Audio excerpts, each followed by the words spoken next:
Hello मेरे प्यारे साथियों, मैं हूं अवधेश चौधरी और आज बात करने वाले हैं एसएससी सीएचएसएल के एग्जाम के बारे में कि कैसे आप इसकी तैयारी कर सकते हैं और कैसे एक ही बार में इसके एग्जाम को क्रैक कर सकते हैं। तो पूरी कंप्लीट स्ट्रेटजी मैं आप सभी को इस वीडियो में बताने वाला हूं और अपना जो भी एक्सपीरियंस रहा है वो आप सभी के साथ शेयर करने वाला हूं। तो पूरी चीज़ों के बारे में बात करेंगे और आप सभी को पूरी जानकारी देंगे, तो वीडियो को लास्ट तक जरूर देखिएगा।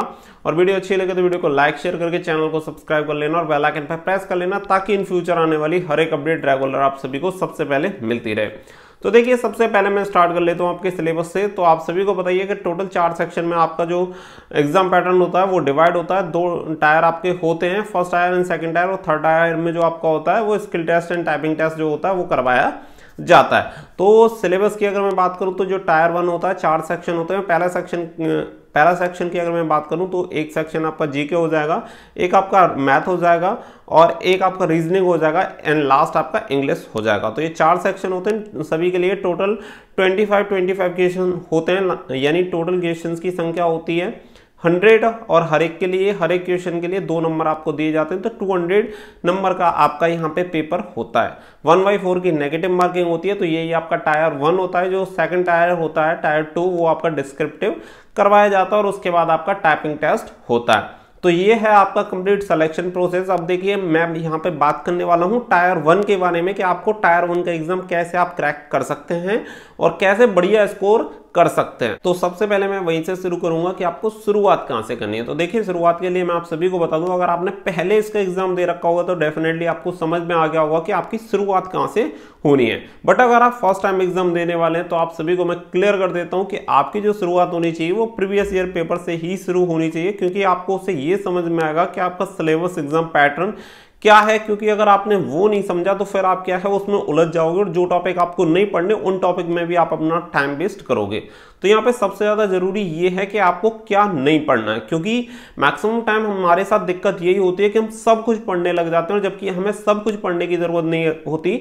हमें केवल वही पढ़ना होता है जो हमारे एग्जाम के सिलेबस में है और जो हमारे एग्जाम में पूछा जाएगा। इसके लिए क्या करना पड़ेगा, इसके लिए यही करना पड़ेगा कि सबसे पहले आपको अपना जो नोटिफिकेशन है उसमें रीड आउट करिए और हर एक टॉपिक को सेलेक्ट करिए और एक एक टॉपिक आपको देखना है कि कौन कौन से टॉपिक आपके आते हैं और हर एक सब्जेक्ट को आप अच्छे से एनालिसिस करेंगे। उसके बाद क्या होगा कि आप प्रीवियस ईयर पेपर पे आ जाएंगे तो प्रीवियस ईयर पेपर आपको क्लियर कर देगा। 100% जो आपकी चीजें होंगी वो आपके दिमाग में फीड हो जाएंगी और जब आप प्रीवियस ईयर से प्रैक्टिस सेट लगाना स्टार्ट करेंगे तो आपके दिमाग में पूरा सिलेबस एकदम से फीड हो जाएगा और 1% भी आपको ये कंफ्यूजन नहीं रहेगा कि कहां से आता है, क्या आता है, कौन कौन से टॉपिक आते हैं। जब आपको ये क्लियर हो जाएगा तो आपको पढ़ने में ये आसानी रहेगी कि आपको कौन से टॉपिक पढ़ने हैं, कौन से टॉपिक नहीं पढ़ने। तो यहाँ पे सबसे मेन जो चीज रहेगी वो रहेगी आपका टाइम। तो यहाँ पर टाइम आप बचा पाएंगे और उन्हीं टॉपिक को आप अपना टाइम देंगे जो टॉपिक आपके एग्जाम में आएंगे। तो इस चीज का विशेष करके याद रखिएगा, जो चीजें मैंने आपको बताई है कि कहां से शुरुआत करनी है और सिलेबस को किस तरीके से लेना है, ये आप सभी को सबसे ज्यादा ध्यान में रख के चलना है। नंबर 2 जो चीज आती है वो आती है ऑनलाइन प्रैक्टिस। एग्जाम आपका सीबीटी करवाया जाता है तो सीबीटी की प्रैक्टिस होना भी बहुत जरूरी है। जैसा कि मैंने आपको कहा कि टाइम सबसे ज्यादा जरूरी है। अगर आपने टाइम मैनेजमेंट एग्जाम में कर लिया और तो आपका काम हो गया। अगर आपने टाइम मैनेजमेंट अगर आप नहीं कर पाए तो आप क्वेश्चंस को भले ही कर पाए फिर भी आपका जो स्कोर होगा वो कम रह जाएगा। उसका रीजन यही है कि आपके पास कोई टाइम मैनेजमेंट का सिस्टम नहीं है।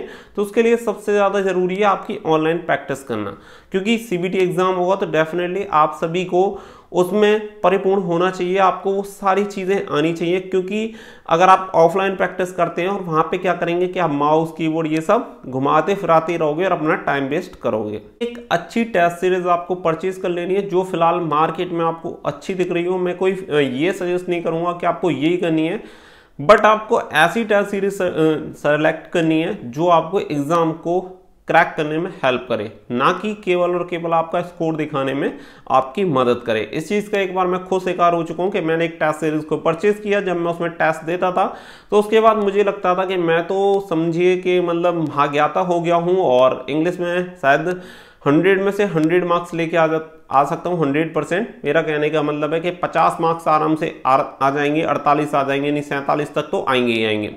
ऐसा मुझे लगता था कि 47-40 नंबर आराम से आ जाएंगे, एक आध नंबर कट जाएगा, कोई दिक्कत नहीं है। तो ऐसी गलती आपको नहीं करनी, क्योंकि बहुत सारे आपको एप्लीकेशन ऐसे मिलेंगे, टेस्ट सीरीज ऐसे मिलेंगी जो कि आपको दिखाएंगी कि आपके बहुत बढ़िया नंबर आ रहे हैं, लेकिन उनसे हमारा काम नहीं होगा। हमारा काम उससे होगा जो हमारे एग्जाम को क्रैक करवा सके। हर बार की तरह एक चीज आप याद रखिएगा, हर बार सिलेबस में कुछ ना कुछ चेंजेस होते हैं। सिलेबस का मतलब है कि सिलेबस तो आपका फिक्स है, लेकिन जो लेवल होता है एग्जाम का, वो लेवल हर बार चेंज होता रहता है। जैसे पहले नहीं था वो अब नहीं होगा, और जो अब है वो आगे नहीं होगा। तो इन्हीं चीजों को समझते हुए आपको एक कदम आगे अपनी तैयारी करके चलनी है, क्योंकि अगर आप उसी लेवल के हिसाब से अगर अपनी तैयारी रखोगे तो अगर उसमें थोड़ा भी चेंज हुआ तो आपके लिए दिक्कत खड़ी हो जाएगी।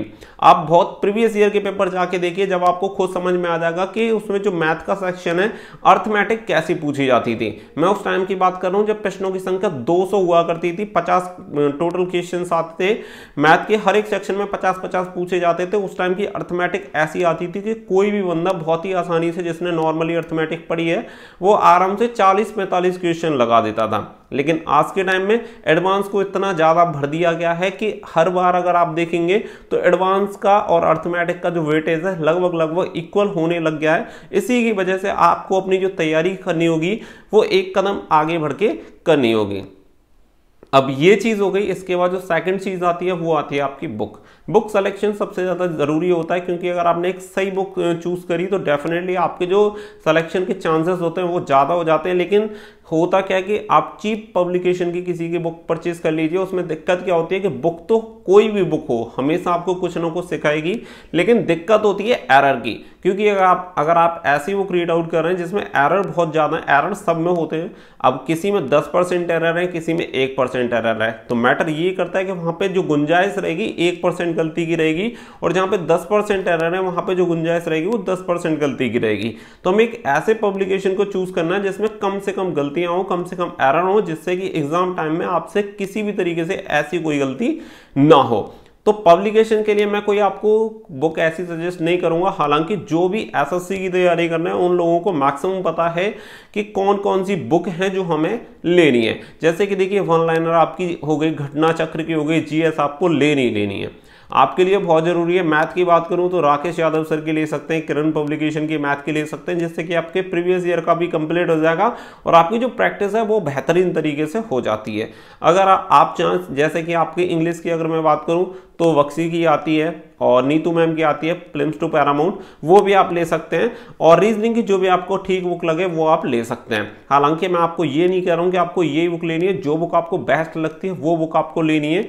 और सबसे लास्ट बात की तरफ चलते हैं, जो कि सबसे ज्यादा जरूरी है। मैं आप सभी को क्लियर कर दूं कि किसी भी एग्जाम को क्रैक करने से पहले सबसे जरूरी होता है खुद का आंकलन, यानी खुद का एनालिसिस। अगर आपने खुद को सही से एनालिसिस नहीं किया तो आप धोखा खा जाओगे। यानी आपको खुद से ये पता होना चाहिए कि मैं कितना कैपेबल हूं और इस एग्जाम में कितना मैं स्कोर कर सकता हूं।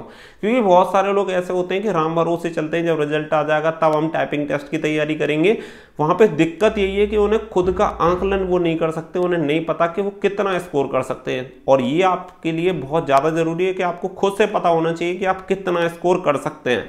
थोड़ा बहुत डिफरेंस हो सकता है, लेकिन आपको खुद से ये सारी चीजें पता होनी चाहिए। जब आपको पता होंगी तो डेफिनेटली आप आगे के लिए भी खुद को प्रिपेयर रख पाएंगे। तो ये बहुत ज्यादा जरूरी है। और इसका एनालिसिस कैसे कर सकते हैं, खुद का आंकलन कैसे कर सकते हैं, कि जब आप प्रैक्टिस सेट लगा रहे हो, जब आप टेस्ट सीरीज दे रहे हो, तो आपको गलती से भी तुक्के नहीं लगाने हैं। क्योंकि उस टाइम क्या होता है कि हम अपने स्कोर को बढ़ाने के चक्कर में तुक्के लगा लेते हैं कि पेपर थोड़ी ना दे रहे हैं, हम यहीं पे तो दे रहे हैं, तो यहाँ पे हमें पता चल जाएगा कि कितना स्कोर कर रहे हैं। तो उसमें क्या रहता है कि आपको सही आंकलन आप अपना नहीं कर पाते, क्योंकि तुक्के लगा रहे हैं हम, तुक्के सही भी हो सकता है, गलत भी हो सकता है, तो आपका सही आंकलन नहीं हो पाएगा। घर पर हैं, टेस्ट सीरीज लगा रहे हैं, तो एकदम सही से 100% ईमानदारी के साथ टेस्ट सीरीज लगानी है। कोई भी तुक्का नहीं लगाना। जो क्वेश्चंस आपको आते हैं केवल उन्हीं क्वेश्चंस को लगाना है।